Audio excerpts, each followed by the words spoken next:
नमस्कार दोस्तों, नेचुरल कहानी में स्वागत है। चैनल को सब्सक्राइब करके ऑल बटन ज़रूर प्रेस कीजिएगा। मेरी सास तो मिट्टी की मूरत है, उनसे चाहे जितना भी काम करा लो पर वो उफ तक नहीं करती हैं।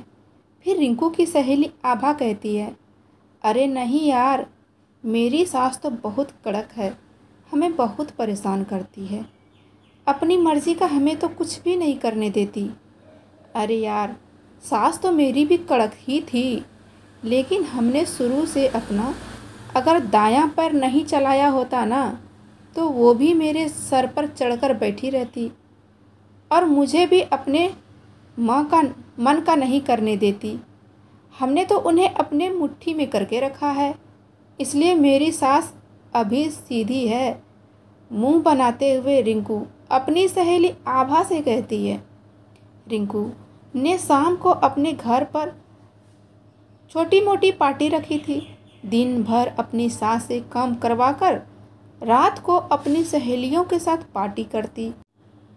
इधर रिंकू की सास मेघना जी थक हार कर दिन भर काम काज में व्यस्त सब कुछ अपनी बहू और उसकी सहेलियों का बात सुन रही थी।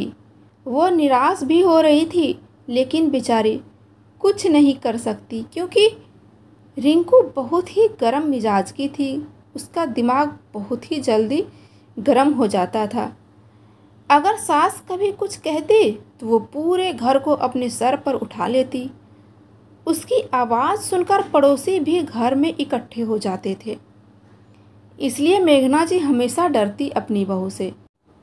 मेघना जी नहीं चाहती थी कि वो कुछ बोले और रिंकू बहू पूरे मोहल्ले को चिल्ला चिल्ला कर इकट्ठा कर ले। मेघना जी की शांति से जीने वाली औरत थी, इसलिए बेचारी गम खाकर शांतिपूर्वक दिन भर काम में लगी रहती थी। इधर पार्टी तो चल ही रही थी और सभी अपनी अपनी सास की बुराई करते हुए खूब ठहाका भी लगा रही थी। सभी हंसी मजाक कर रही थी।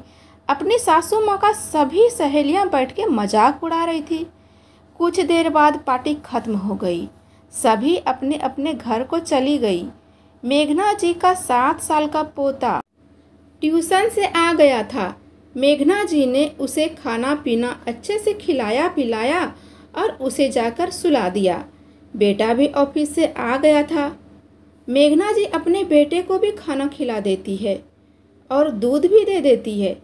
रिंकू तो पार्टी करके इतना थक चुकी थी कि बेड पर सभी सामान फैला पड़ा था, लेकिन उसे कोई फर्क नहीं पड़ता, बस जैसे तैसे जाकर सो जाती है। कुछ देर बाद रिंकू को भूख लगी। अपनी सासू माँ से बिस्तर पर ही खाना मंगा लेती है और मज़े से बैठकर खाना खाती है। रिंकू हर हमेशा पार्टी में यही करती और बार बार रात में सारा सामान बिखरा पड़ा छोड़कर सोने चली जाती थी। फिर अपनी सासू माँ से कुछ देर बाद बिस्तर पर ही खाना मांगकर मज़े से खा लेती थी। हमेशा मेघना जी ही घर का सारा काम काज करती और रिंकू हमेशा पार्टी करती। मेघना जी का भी बड़ा मन करता था काम काज करके थक जाने के बाद आराम करने का, लेकिन उनकी बहू रिंकू मौका ही नहीं देती थी। हमेशा काम थमा दिया करती और यह कहती कि अगर आपका खर्च उठाऊंगी सासू माँ तो घर का सारा काम आपको ही करना होगा। मेघना जी के 2 बेटे थे, राजा और मोहन। मेघना जी के पति की मृत्यु 20 वर्ष पहले ही हो चुका था। उसके पति का नाम महेश। उनका सूरत में बहुत बड़ा बर्तन का फैक्ट्री था। महेश जी को अचानक दिल का दौरा पड़ने की वजह से उनकी मौत हो चुकी थी। तब से मेघना जी अंदर से टूट सी गई थी, बिल्कुल अकेली हो गई थी। उसे अकेलापन इतना काटने को दौड़ता कि वो आखिर अपना दर्द बताए तो बताए भी किससे। अब दोनों बेटों की जिम्मेदारी अकेले मेघना जी पर ही आ गई। बेचारी क्या करती, पूरा दुकान बेचकर बेटे की पढ़ाई में पैसा लगा दी। दोनों बेटे पढ़ लिख कर अच्छा नौकरी तो प्राप्त कर लिया। मेघना जी हमेशा यही चाहती थी और भगवान की कृपा से बड़ा बेटा अच्छे कंपनी में इंजीनियर बन गया और छोटा बेटा भी अच्छा खासा जॉब करने लगा। दोनों ने अपने अपने पसंद की लड़की से शादी भी कर ली, लेकिन मेघना जी की बड़ी बहू बहुत कड़क मिजाज की थी। अपनी सास को देखना तक पसंद नहीं करती थी।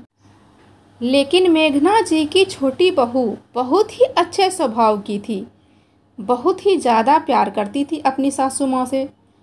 छोटी बहू की माँ बचपन में ही मर गई थी, तो उसे माँ का प्यार तो मिला नहीं, इसलिए वो अपनी सासू माँ को ही अपनी माँ मानती थी, माँ की तरह सम्मान करती थी। उनके साथ हंसना, बोलना, खाना पीना, अपनी हर अच्छी बुरी बात अपनी सासू माँ के साथ शेयर करती। धीरे धीरे समय बीतता गया। बड़ी बहू और बेटे अपनी माँ को छोड़कर अपनी जॉब पर चला जाता है। छोटी बहू और सास कहती रह गई बड़ी बहू को कि वो कुछ दिन और घर पर रुक जाए, लेकिन उन्होंने किसी की नहीं मानी, किसी की नहीं सुनी, अपनी सासू माँ को छोड़कर चली गई। अब तो छोटी बहू और भी ज़्यादा ध्यान रखती माँ जी का। मेघना जी अंदर से तो बहुत ही ज़्यादा टूट चुकी थी बड़े बेटे बहू के चले जाने से। ये तो अच्छा हुआ अम्मा ने अपनी बड़ी बहू की सारी बातें सुन ली थी। जब वह अपने पति के साथ घर से जा रही थी, कुछ देर पहले अपने कमरे में, सुनो जी, मैं इस गांव में कभी नहीं रहूंगी, हमें इस घर का हिस्सा चाहिए, इस घर को मैं बेचना चाहती हूँ, ये पूरा घर मेरा है और छोटे भाई को तुम हिस्से में बंजर ज़मीन दे देना। इतना सुनते ही अम्मा को लगा जैसे पैरों तले ज़मीन खिसक गई। अब अम्मा ने भी अपनी चालाकी शुरू कर दी थी। बड़ी बहू बेटे के जाते ही इधर अम्मा छोटी बहू के नाम पर पूरा घर और ज़मीन लिख देती है। कुछ दिन बाद घर पर एक पेपर आता है जिस पर लिखा होता है, मेरी प्यारी माँ, मुझे माफ़ करना, लेकिन मैं गांव का घर बेचने जा रहा हूँ, आप अपना ठिकाना ढूंढ लीजिए। हमने पूरी तैयारी कर ली है, पेपर भी बनवा लिया है। अपनी छोटी बहू से भी कह देना अपना बोरिया बिस्तर समेट कर घर से निकल जाए। तभी अम्मा मुस्कुराती है पेपर पढ़ के और कहती है, ये तो भगवान का लाख लाख शुक्र है कि मैं अपने बड़े बेटे और बहू की चालाकी को समझ चुकी थी और पूरी ज़मीन और घर छोटी बहू के नाम कर चुकी हूँ। तुम दोनों हाथ पर हाथ धरे रह जाओगे पर मेरा कुछ नहीं बिगाड़ सकते। जिसके पास इतनी अच्छी बहू के रूप में बेटी मिली हो ना, भला उसे किसी चीज़ की क्या तकलीफ़ हो सकती है। अपनी सास का ख्याल अपनी माँ की तरह रखती थी, इसलिए हमें किस चीज़ की तकलीफ़ हो सकती है। हम तो भगवान से प्रार्थना करते हैं हर जन्म में ऐसी बहू ही मुझे मिले, ऐसी बहू ही नसीब हो।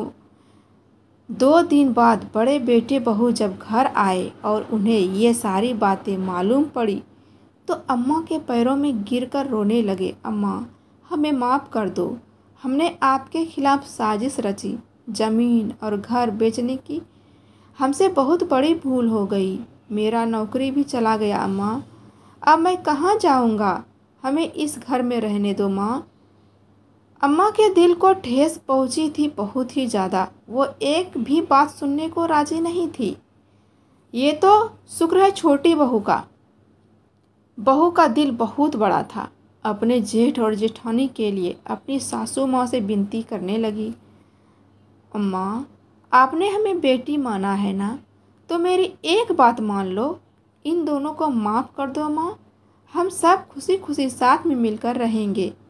इतना सुनते ही अम्मा का दिल तो भर ही आया, छोटी बहू के पति का भी दिल भर आया कि इतनी अच्छी, भला मेरे नसीब में ज़रूर हमने पिछले जन्म में कुछ पुण्य का काम किया होगा जो इतनी अच्छी स्वभाव वाली पत्नी हमें मिली।